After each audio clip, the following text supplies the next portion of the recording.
Revenge films. My name is Jacob. I live together with my wife, Karen. We don't have any children, so it's just the two of us. Karen takes care of the home full time, and I work as an ordinary office worker. It's not a special job or anything, but I do have a title in my position, so I'm paid pretty well. One day, I got into an accident as the car behind me crashed into mine. It was pretty bad, and I had to be hospitalized. I asked Karen to bring my clothes and all, but for some reason, it was always difficult to reach her. Like she never replies. Even if she were to answer, "Hey, I'm sorry to bother you, but can you bring me some fresh clothes? And also a new set of razors for me?" What? Again? I just went yesterday. "Yeah, but you're the only person I can ask. Please?" Why me? Why did you have to get in this stupid accident? I hope you stay bedridden and asleep. She was really harsh towards me. I mean, I would get them myself if I could, and if my parents lived close by, I could ask them as well. But obviously I couldn't, so my wife was all I had. One day, I was trying to call her, but she didn't answer as usual. She hasn't visited me in 4 days. She's not responding to my texts or calls. What's going on? What if she got into an accident too? Bad thoughts were crossing my mind. Then, I heard a knock on the door, so I let them in. My coworkers had come over to check in on me. "Chief! Is everything okay?" "Yeah, sorry for causing so much trouble." "You're always working hard. Take your time to rest up when you can." "Yeah, absolutely!" I was comforted by their kind words. But when they were getting ready to leave, one of them stayed back and said to me, I know you're already going through a rough time, so I was wondering if I should tell you this or not." "What is it?" Actually, I saw it. I saw your wife walking with Kevin. You know, from our department." "What? Kevin? And Karen?" Kevin was also one of my coworkers. He worked under my team as well. I remember, he visited our place with other coworkers when we built our new home. When I heard this, at first I thought, sure, they've met before, but those two? Really? And I couldn't believe it. But it was also true that I hadn't been able to contact her for the past few days. When did you see these two together? "About 4 days ago. Kevin also took a paid leave from today. He said he was going on a trip with someone." I knew it. "I'm so sorry." "No, there's no need for you to apologize. Thanks." After I let him go home, I once again made numerous calls to Karen. Surprisingly, after a few tries, Karen picked up. Ugh, what is it? Jeez, you're so annoying. "Hey, where are you right now?" What? Why should I tell you? "Aren't you with Kevin, my coworker, right now?" I was scared to ask her so directly, but she admitted just like that. Oh, so you knew. Well, so what? Yes, I'm on vacation with Kevin right now. "So what? What the hell are you doing with my coworker? This is adultery! You're having an affair!" Gosh, you're so loud. I was getting sick and tired of playing the good wife for you. You're not even my type anyway. I just married you because you got money, and I thought I could live an easy life. But Kevin is so much better, richer, and plus, our nightlife is much more enjoyable than yours. "Shut up! Come back home right now!" What? No way. Oh, I'll be divorcing after I get back, okay? She just left those words and hung up. I was overwhelmed with anger and feeling ashamed of myself. I couldn't sleep that night. However, the next day, I received a call from Kevin. I answered the phone, only to hear Kevin yelling in a panicked voice. "Chief! Your wife! It's Karen! She died!" "What? I'm sorry! I'm so sorry! What the hell are you talking about? Explain yourself!" According to Kevin, they just came back from their vacation. Soon after that, got into an accident. Karen got hit really badly. She was bloody all over.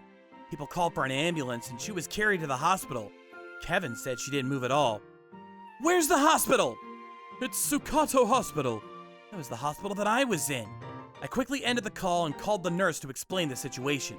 Staff brought me to where Karen was. I was terrified at first because Kevin had told me she had died, but she wasn't. However, she was still in a very dangerous situation. She's alive! Kevin also rushed in, knew she wasn't dead, and sunk to his knees. A few days later, Karen nearly escaped her death. She was paralyzed from the waist down. She had to live in a wheelchair from now on. Karen's family, who also came rushing in, knew what happened and was in disbelief. When her parents told her about the disability she has, Karen's mind went blank completely, and she cried hysterically. But in all honesty, I couldn't side with her anymore at this point. Soon, my injury had recovered well enough, and I was able to get back to work. When I arrived back at the office, rumors about Kevin were spreading through the whole company. Apparently, Kevin had a fiancée this whole time. However, after this whole incident with Karen, the story had reached this fiancé, and their engagement was broken off. Did you hear? Kevin was having an affair with the chief's wife. Seriously? No way. Didn't he have a fiancé, though? I'm shocked someone can do such a thing. It wasn't like people were gossiping about me directly, but obviously because I wasn't a stranger to this whole story, all these rumors were affecting me a lot. Looking at this whole situation, the company's president proposed an idea to me, that he could change my job position and move me to their main office in the form of promotion so that I can change environments. The coworker who first let me know about this whole situation said, "I'm so sorry. This is all my fault." He cried as he expressed his sadness when I told him I'll be moving offices. Hey, look, I'm glad you told me. Plus, it's not like I'm sent off to a different branch because I did something bad. It's a promotion. You keep working hard, buddy. I'll be waiting to hear good news from you at headquarters. Yes, sir! Thank you so much. I'll do my best, he said as we parted. Oh, by the way, Kevin got fired after this whole incident. Pretty obvious, huh? This former fiancée of Kevin was actually the only daughter of this company we were trying to form a connection with. Because of this fiasco, the company's president was outraged, and we weren't able to make the contract work. Kevin now had to pay the damages done for breaking off the engagement with his fiancée, paid consolation money for my part, and I also heard he might get sued by our company. When he was packing his things at the office, his face was so pale, he looked like he could die any minute. To him, fooling around with Karen was just a dangerous joke. He must have planned to end things as soon as he got bored. I think he's so stupid. Now, to Karen, I showed her a green slip of paper. I want you to fill out this form. No, I'm not going to divorce you. Are you thinking of just throwing me away like this? What are you talking about? It's on you. Plus, you're the one who said, let's divorce when I come back. Oh, I was just lying back then. You're the only one that I have. What a joke. He got rid of you too, didn't he? He may seem rich, but he's not. He was just using his fiancé's money. No, I want to be with you because I love you. No way. You betrayed me, had an affair with my coworker, and got into an accident. Which, by the way, is completely your fault. There's no reason for me to cover for you. Then how am I supposed to live on from now? Well, I guess you'll have to be nursed for the rest of your life. You can't even go to the bathroom by yourself. Why do I have to become so miserable? I don't get it. It's so unfair. She kept yelling like this, but a few days later, I got her parents to join the conversation and finally got Karen to sign the paperwork. Her parents seemed like they wanted to say something. Seeing her daughter suffer an injury like that and getting that she was having an affair, they couldn't say anything. Like this, I was able to start a new life alone. After I moved to the main office, because not many people knew who I was, nothing really affected my working environment. My pay rose even more. Kevin, on the other hand, because of all the damages he had to pay for, he bore quite a load of debt. His parents were furious and kicked him out of the house. He had nowhere to go, and after being so depressed, attempted suicide. But I heard he's still alive somewhere. Karen became increasingly annoyed at her own body not moving like she wanted it to.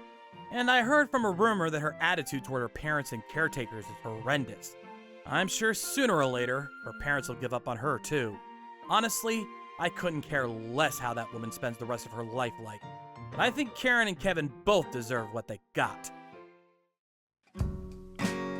How was today's video? If you enjoyed it, please subscribe, like, and leave a comment. Stay tuned for more.